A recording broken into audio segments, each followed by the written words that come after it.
जब भी महाभारत के ऊपर बात होती है तो एक क्वेश्चन जो हमेशा उठता है पर हमारे पास उसका कोई भी एक्यूरेट आंसर नहीं होता, तो उस पर चर्चा भी कभी खत्म नहीं होती। और वह प्रश्न है कि असल में वह कौन है जिसकी वजह से हुई थी महाभारत। जब भी यह प्रश्न हमारे सामने आता है ना, तो हमारे सामने आते हैं महाभारत के कई सारे कैरेक्टर्स, जैसे द्रौपदी, धृतराष्ट्र, गांधारी, दुर्योधन, शकुनी, भीष्म और दासराज। दासराज महाभारत का एक ऐसा कैरेक्टर है जो बहुत कम टाइम के लिए आते हैं और इनके बारे में ध्यान भी काफ़ी कम लोगों को है, पर महाभारत में इनका रोल बहुत इंपॉर्टेंट है। यही वह इंसान है जिन्होंने हस्तिनापुर का भविष्य बदला, यानी महाभारत वो नहीं होता जो आज है अगर ये नहीं होते। खैर, इनकी चर्चा तो हम आगे करेंगे ही।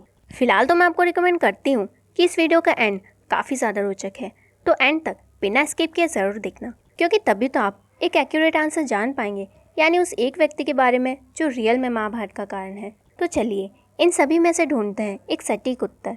पर उससे पहले इस वीडियो को पॉज करके कमेंट ज़रूर करना, क्योंकि मैं काफ़ी ज़्यादा एक्साइटेड हूँ यह जानने के लिए कि आप किसे कारण मानते हैं, और मुझे पूरा यकीन है कि आपकी राय इस वीडियो के एंड तक ज़रूर बदल जाएगी। इस लिस्ट में छठे नंबर पर मैं रखती हूँ दुर्योधन को। एंड आई नो आपके मन में यह ज़रूर आया होगा कि दुर्योधन को मैंने छठे नंबर पर क्यों रखा है, जबकि वह तो नंबर 1 पर होना चाहिए, क्योंकि वह तो महाभारत का सबसे बड़ा विलन है। तो मुझे ऐसा नहीं लगता, क्योंकि दुर्योधन एक अहंकारी और ज़िद्दी किस्म का इंसान है। हाँ, जब युधिष्ठिर ने लास्ट में लड़ने के लिए उन पांचों में से किसी एक को चुनने का प्रस्ताव दिया था, तो उसने भीम को चुना। इस बात से यह तो पता चलता है कि वह एक महान योद्धा है, पर साथ ही वो बहुत बड़ा मूर्ख भी होता है, क्योंकि मेन प्लेयर्स दुर्योधन को अपने लक्ष्य को पाने के लिए सिर्फ यूज़ करते हैं, और इस बात की वह उन्हें परमिशन भी देता है। बचपन से ही उसके दिमाग को अपने ही चचेरे भाई पांडवों के खिलाफ दुश्मनी के लिए ट्रेन किया गया था।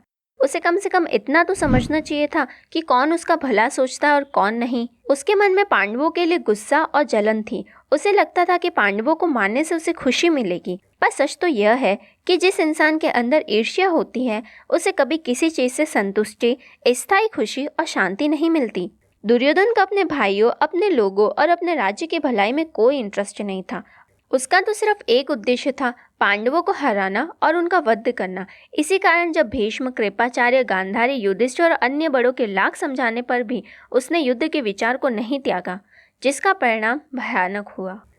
5वें नंबर पर आती है यज्ञसेनी अथवा द्रौपदी। उनके लिए अपमान का बदला लेना उनके पिता, उनके राज्य और बाकी सभी के जीवन से ज़्यादा मायने रखता है। कुरु साम्राज्य में उनके साथ छेड़छाड़ की गई और चीरहरण जैसा शर्मनाक करने वाला कुकृत्य किया गया, इसीलिए उन्हें हर कीमत पर बदला लेना होगा।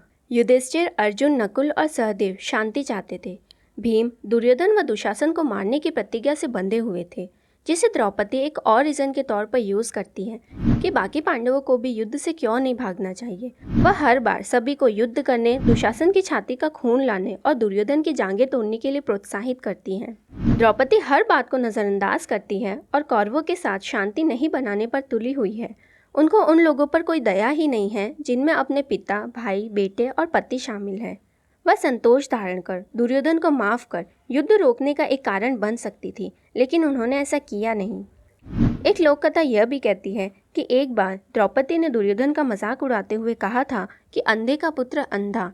और उसके पश्चात चौथे नंबर पर आते हैं कौरवों के मामा शकुनी। जब शकुनी को सभी महाभारत होने का मेन रीज़न मानते हैं, तो मैंने इनको चौथे नंबर पे क्यों रखा है, ये तो आपको नंबर 3, 2 और 1 को देखने पर अपने आप पता चल जाएगा।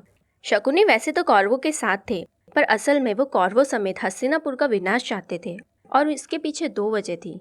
पहला, उनकी प्रिय बहन गांधारी का विवाह उनकी मर्जी के खिलाफ पितामह भीष्म के दबाव के कारण एक अंधे यानी धृतराष्ट्र के साथ करा दिया गया था।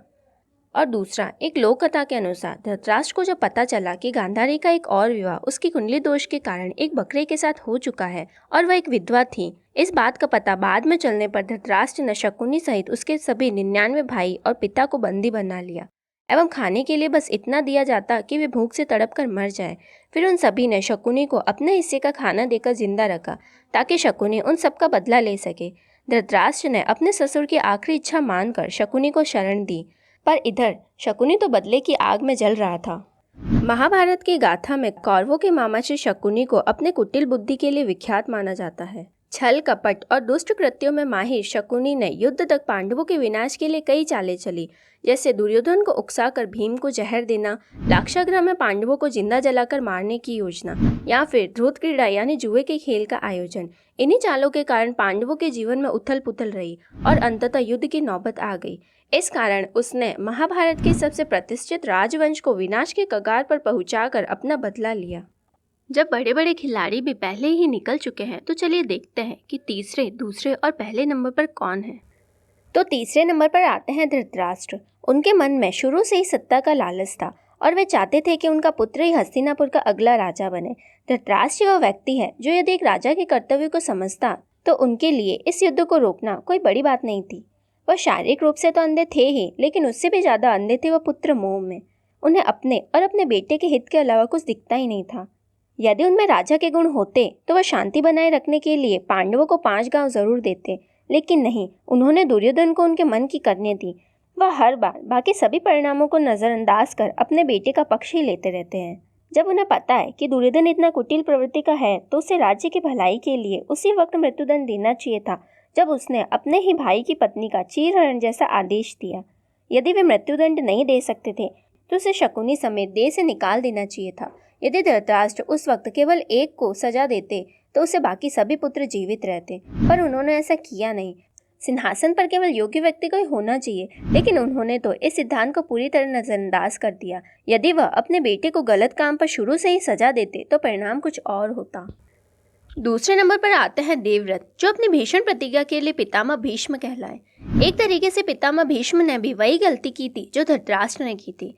धृतराष्ट्र पुत्र मोह में अंधे थे और भीष्म पिता मोह में।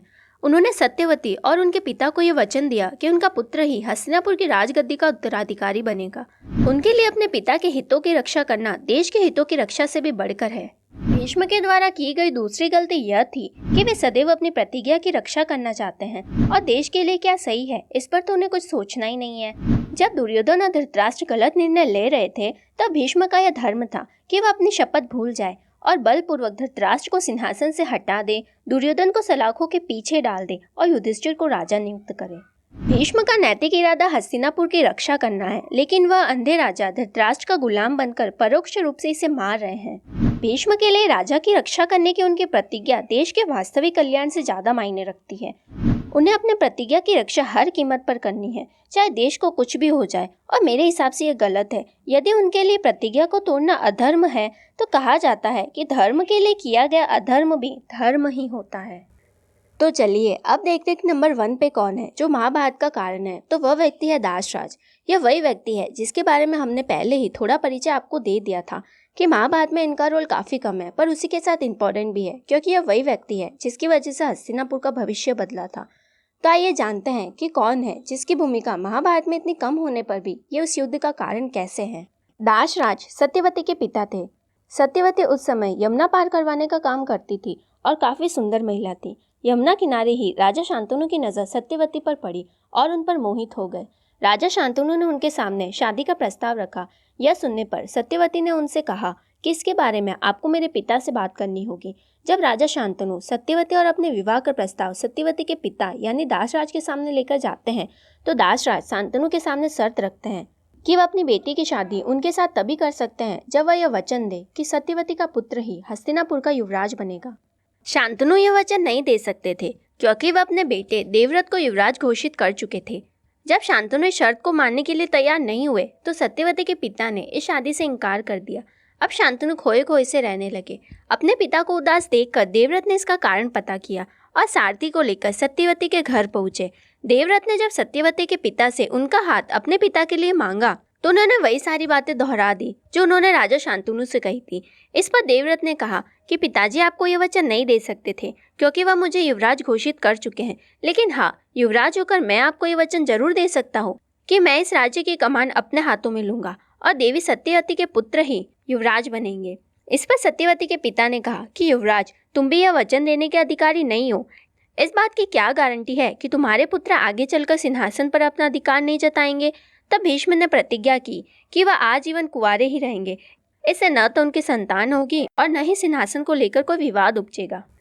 तो ये थे सभी मुख्य पात्र जिनको महाभारत जैसे महायुद्ध होने का कारण माना जाता है। पर अभी भी एक कंफ्यूजन है कि इन सभी में से सिर्फ किसी एक को दोषी कैसे ठहराए। तो जैसा कि मैंने आपसे वादा किया था कि मैं आपको एक संतोषजनक जवाब दूंगी और केवल एक व्यक्ति का नाम बताऊंगी जिसकी वजह से वास्तविक में महाभारत की लड़ाई हुई थी, और इस बात को आप नकार भी नहीं पाओगे क्योंकि मैं आपको ये बात प्रमाण के साथ कहूंगी। तो फाइनली हम जानते हैं कि वे कौन थे। अखिल ब्रह्मांड नायक, संपूर्ण संसार को अपनी इच्छा मात्र से चलाने वाले स्वयं वासुदेव श्री कृष्ण, जिसका प्रमाण है गीता के 11वें अध्याय के ये श्लोक।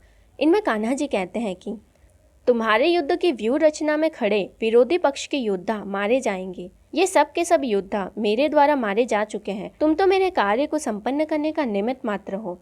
द्रोणाचार्य, भीष्म, जयद्रथ, कर्ण और अन्य महायोद्धा पहले ही मेरे द्वारा मारे जा चुके हैं। यानी कोई कुछ भी करता, महाभारत तो होना तय था, क्योंकि यह तो कान्हा जी पहले ही लिख चुके थे।